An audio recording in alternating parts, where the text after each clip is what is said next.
Immerse yourself in the lives of the BYU Cougars. This is Deep Blue. This is Deep Blue with Jason Shepard. Thanks for tuning in for a new episode of Deep Blue. This is the show where we get to know the person behind the number that you see on the field or the court. These are the true stories of BYU athletes from their own mouths.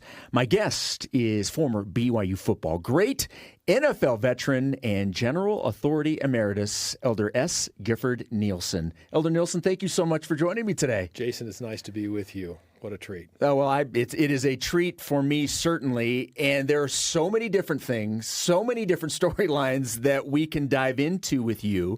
But I wanted to start with this. People hear General Authority Emeritus. When they hear that, what does emeritus status mean as a general authority? Before I answer that question, I just want to wish our dear prophet a happy birthday. We all are just marveling at him being 101 years of age right now, and just to see the wisdom and the love and the caring way about him. It is a total privilege to serve under the leadership of President Russell M. Nelson. The Lord has prepared him for this time. He continues to sustain him, and President Nelson continues to help us evaluate the situations we are in our lives to find joy. Yeah, I think his favorite word is joy. He's never said that, but he's always talking about joy. How do you find joy in this life? And so when I think about President Nelson, I'll always remember many things, but joy is one of them. And how do you find joy? And I think that's the hallmark of what he's trying to do. And you find joy through Jesus Christ. Absolutely. Well said. And his restored gospel. So an emeritus status is kind of interesting because not a whole lot of people know that. You're called as a general authority for a period of time, a season, until you reach 70. In the year that you turn 70, you go emeritus status. And what emeritus status means is you're no longer a regular general authority with regular assignments, but you still can receive assignments from the First Presidency and the Quorum of the 12. If they see a need and they have something that they would like you to do, they'll have you do it. I went emeritus with Elder Paul Johnson, who became the General Sunday School President. So I said to Elder Johnson, I said, Paul, 5 more years of teaching the gospel. He said, that's what we do. Okay. Right. And Elder Brent Nielsen is the chairman of the Salt Lake Salt Lake Temple Rededication Committee. And so there are assignments that we're given, and we can still have these assignments, but it's not full-time anymore. We're not doing state conferences. We're not doing mission tours, temple reviews, and different things like that, or president of an area. So my last assignment was the president of the Africa West area, which was a really remarkable assignment. We don't have those everyday assignments, but we're still traveling around and building the kingdom wherever we can. What type of testimony builder, and I think there are a lot of people that testimony's got to be strong enough if you're going to be a general authority, but I have to imagine your testimony probably deepened being able to be in those types of situations and to be able to serve in those capacities. Let me say this about testimonies, because one of the things we do is we carry out the work of the Lord through his prophets, seers, and revelators. So we actually do the work of the First Presidency and the Quorum of the 12. It's pretty much spelled out in Doctrine and Covenants, section 107, what a 70 does. And so we carry out that work for them. And to be able to rub shoulders with them has been one of the tremendous blessings of both Wendy and me in our lives. To be able to prepare to have and receive them in an area, to be able to teach with them and work with them. I can tell you this, that I know that we have prophets, seers, and revelators on the earth today. And it is a privilege and an honor to be able to serve with them, shoulder to shoulder, and carry out the work of the Lord in this historic time of gathering scattered Israel. I think you can see it. We definitely can see a momentum here with BYU Athletics, but I see it in a little bit different way. I see momentum building throughout the world as people want to find joy, they want to find peace, they want to find purpose in life. And so when you explain the restored gospel of Jesus Christ to them, especially in West Africa, our last assignment, it just made a whole lot of sense to our African brothers and sisters. Wow, there is a plan. We're not just here. working day to day. There is a plan for us, and it's an eternal plan. It's an eternal journey, something that President Nelson continues to dwell on and teach us about the joy of the eternal journey and how to find joy and happiness not only in this life, but he always would say this. It's always so sweet to be with him. What's to come is far greater than you can even comprehend. And so we get locked into this earthly life, and every day, every moment, all these college students, I got to go to class. I got to do well on my tests. I got to complete a pass. I got to shoot a basket. That is all really important on our path to eternal joy and happiness if we keep our priorities in the right place. We will certainly get into your playing days and all things BYU football as this podcast goes on today, but you brought up BYU Athletics, and I'm very curious from your perspective as you travel throughout the world, even with your background, for those that may not even know that is part of your background, that you were a player and a legendary quarterback here. What influence have you seen BYU Athletics have throughout your travels? Well, I think there's two answers to that question, because what influence has BYU Athletics had on me? I'm taking it this way. And what influence has BYU had on people around the country as we travel around and say, hey, I know your football team. Right. I know your basketball team.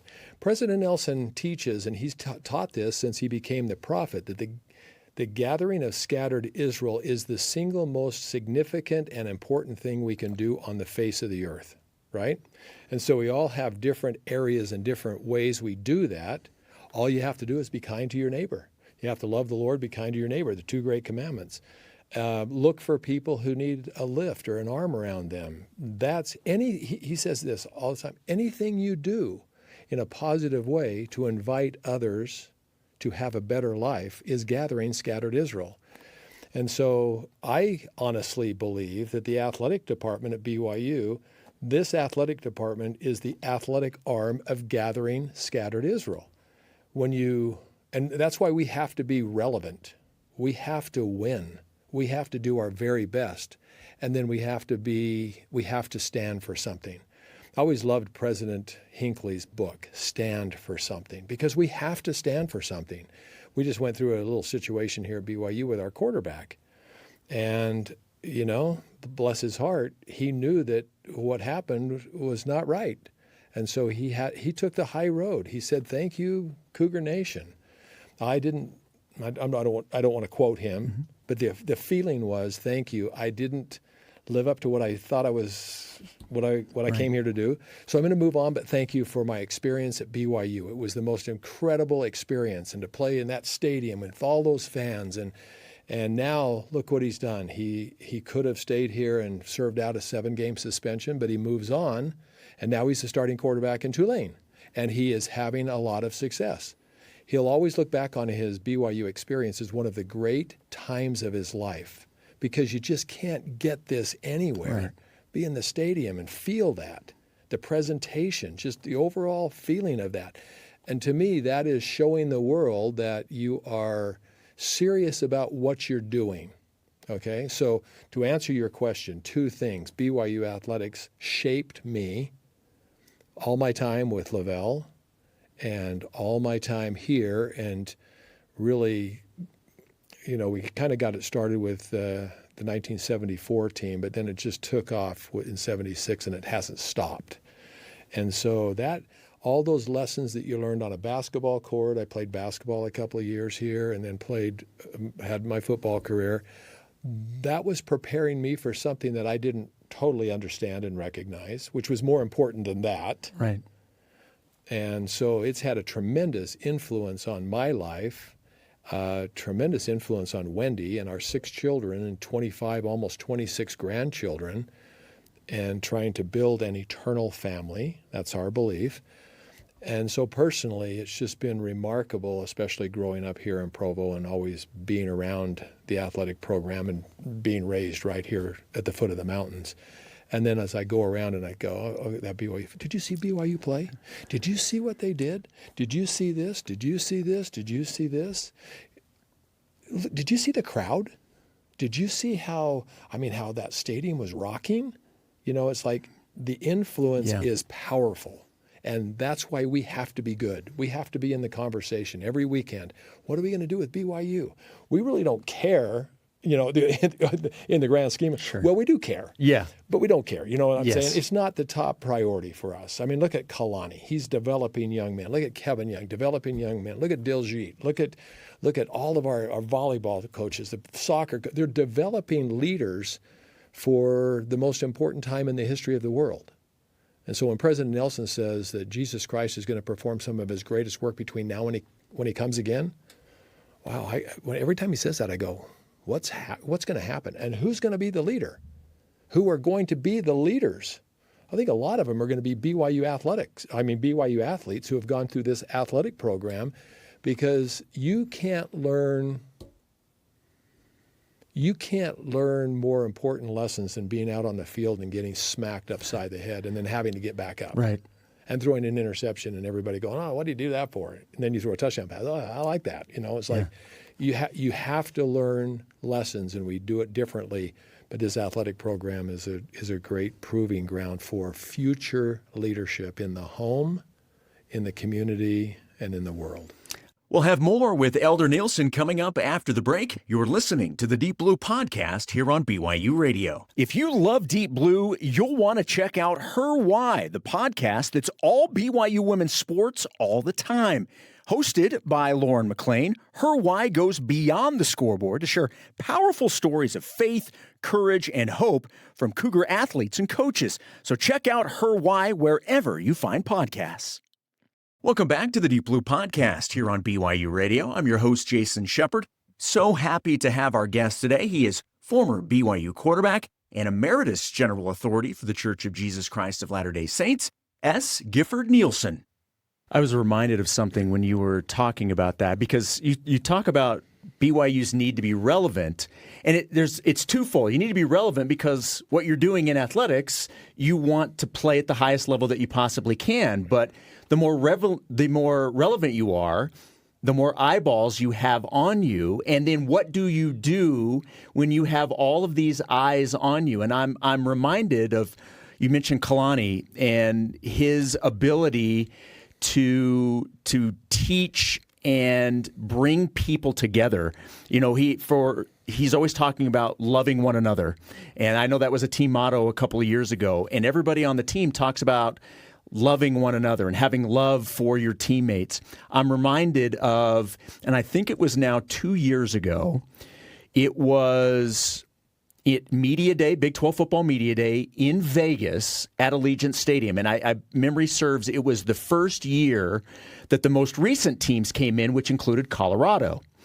And we were lucky enough, speaking of the BYU Sports Nation crew, to have Deion Sanders come to the set and do a 12-minute interview.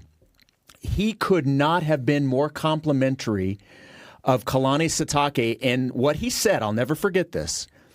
He said, we had coaches meetings a couple of days ago, and I was sitting next to your coach, and I can't tell you why, but there was just a spirit about him. He had this special spirit.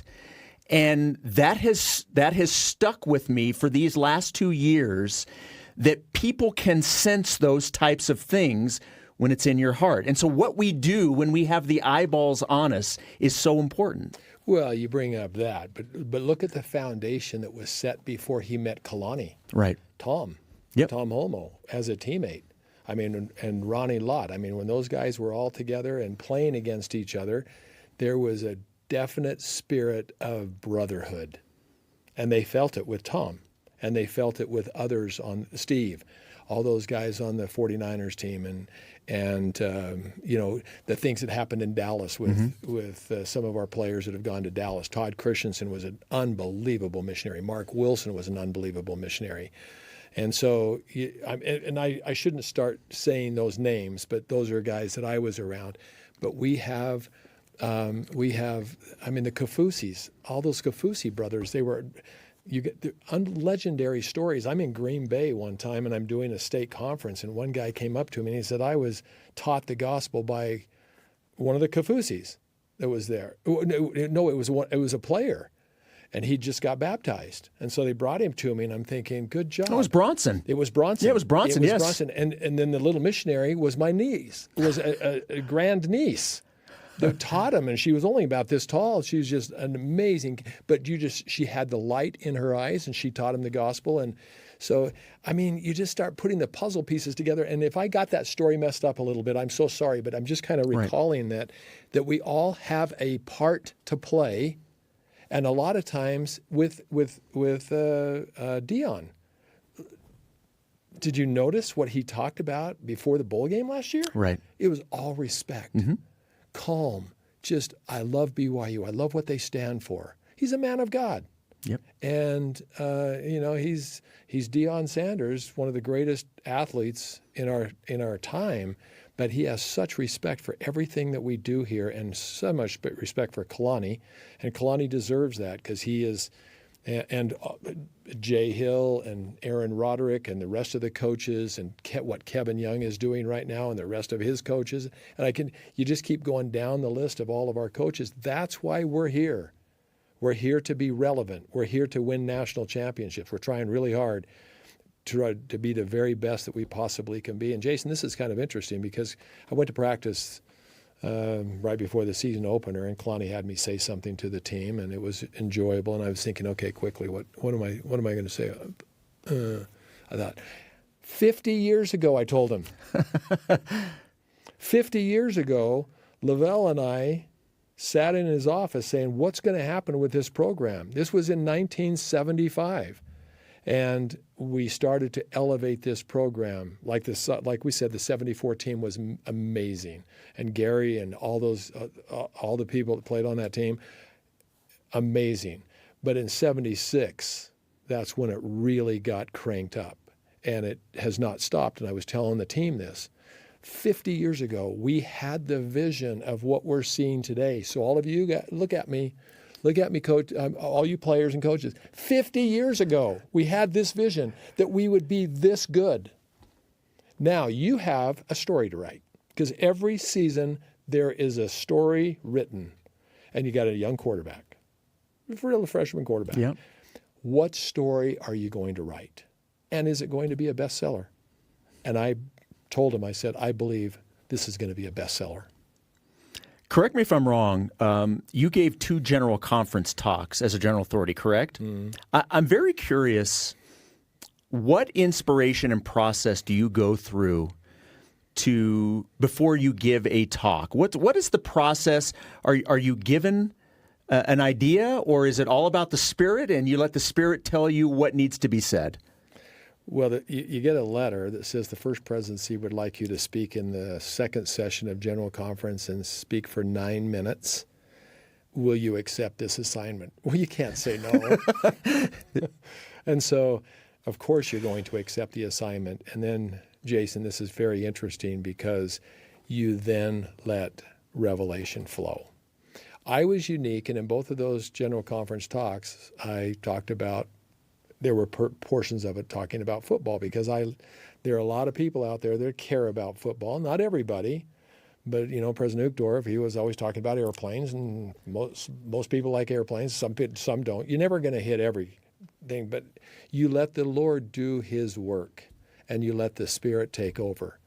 And people ask me all the time, what's it like to walk up there and give that talk? And I tell them, it can be a little bit nerve-wracking, and I'm in the television business. I was in the television business for 25 years, so I know I'm familiar with a microphone and familiar with standing in front of people and things like that. But the bottom line is you put together a talk that you didn't do by yourself. And inspiration comes at different times. And in some of those cases with those 2 talks, inspiration came at 2 and 3 o'clock in the morning. And you get up and you just write a few thoughts, and then you go to sleep, and then you get up and go, oh, okay. And then you start to put it together, and it just kind of comes together for you. And then when you go to the podium, you're not giving your talk. You're giving what the Lord wants you to give to the world. You're giving what the Spirit has inspired you to give to the world. And you do the very best job you can. First one was pretty interesting because it was in the conference center. The second one was pretty weird because it was COVID. And we were in the conference center, and the only people in there were the first presidency, the quorum of the 12, and 3 other general authorities, one giving the opening prayer, one giving the closing prayer. Oh, no, it was a member of the young men's organization.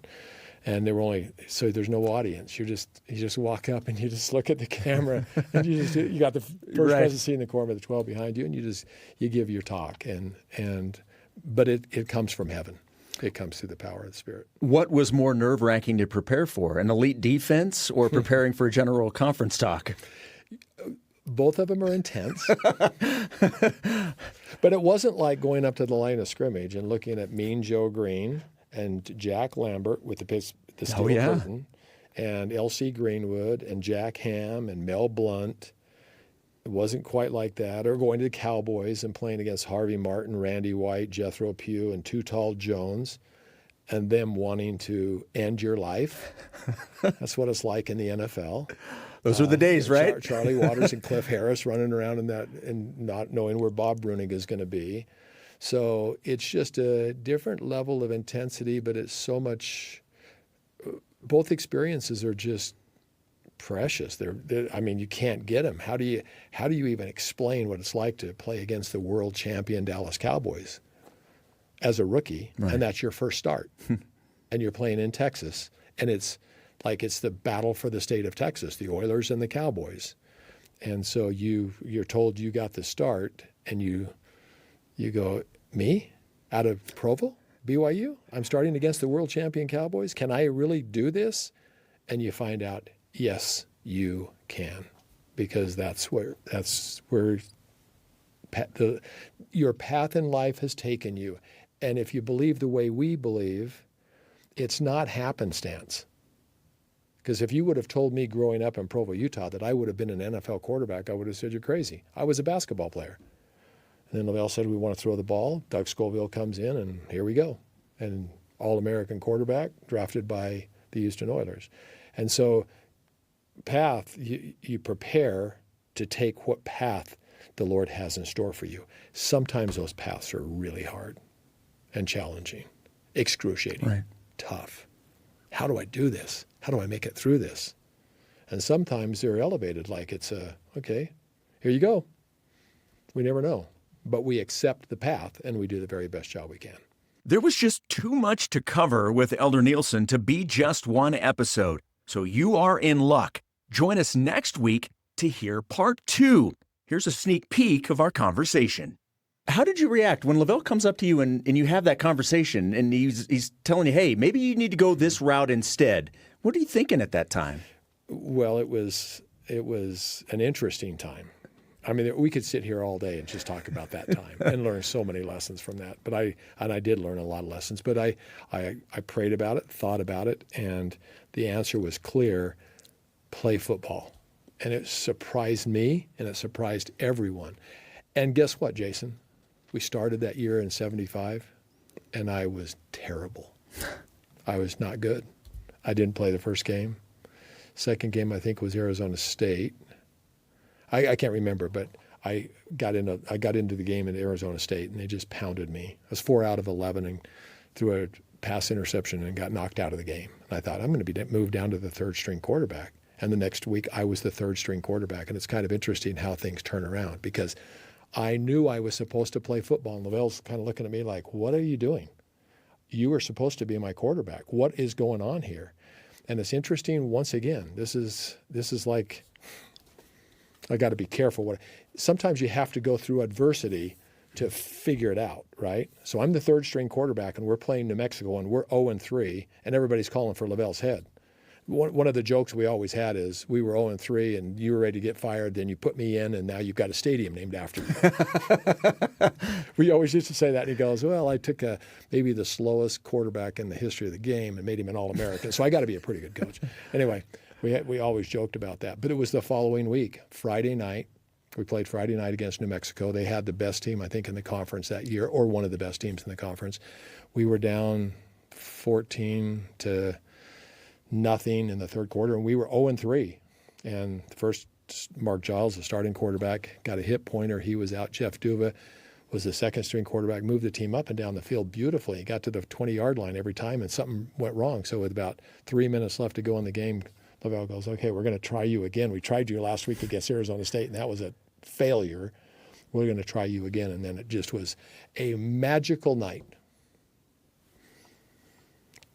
Magical night. Set a whack record that night, completing 11 out of 12 passes, and we came back and beat New Mexico, and that started it. We hear the term. Go ahead. No, that started. I got to tell you this one. Can I tell you this one story? Please. No. Hey, this is for you. This is how bad it was. So we're in that game, and everybody was expecting me to be the starting quarterback, or I don't know. I don't want to take anything away from Mark Giles and Jeff Duva because they were great quarterbacks, really good quarterbacks. But Lavelle was hoping that I would come and do this thing. And we got in the game, and I was just failing.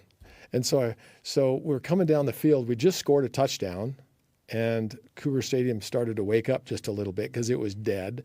Came down the field. We were on the 35-yard line, and Jeff Blank, a little fiery running back. I just love that kid. Comes in the huddle, and he goes, "If you'll throw 70, throw back. And just look to the left and then come back to the right. I'm going to be running down the right sideline by myself." I said, "How do you know that?" This is on the field. Yeah, he's calling a shot. He's calling a shot. And I said, "I can't change the play." And Jeff Blank looked at me and said, "What have you got to lose?" What have you got to lose? Okay, I'm changing the play. What have I got to lose? Right. So I thought a 70 throwback. I rolled to my left, looked to the left, and then I looked back, and he was all by himself, 35-yard touchdown pass. And he came back and he said, "Told you." Did anybody ask you why you changed the play? Some of the coaches did, but they said, "Wow, okay." There was a lot of conversation about it. And then we kicked the field goal to win the game. And then after that, I was the starting quarterback. So through all that failure, it was terrible. It was hard to go to school. It was hard to live. It was hard. It was just tough. But then it turned.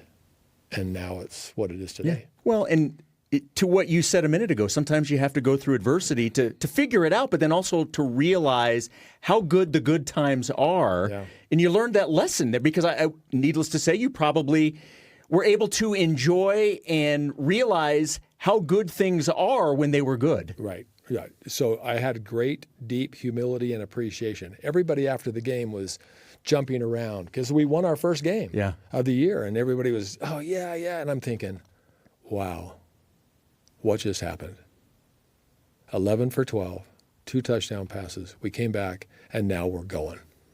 What just happened? And my heart was full of gratitude for sticking in there. My dad just kept saying, "Stay in there. Be the first one on the field. Last one off. Just keep working. I don't even know if you're ever going to play again, but just keep working and see if your time comes." And the time came. Right. And now, what happened, with Lavelle and how we got Doug Scoville in here, and that changed everything. Thanks for tuning in to Deep Blue. Ben Hall produced this episode. Deep Blue's senior producer is Cleon Wall. You can find all episodes of Deep Blue anywhere you get your podcast and on the BYU Radio app. Deep Blue is a production of BYU Radio.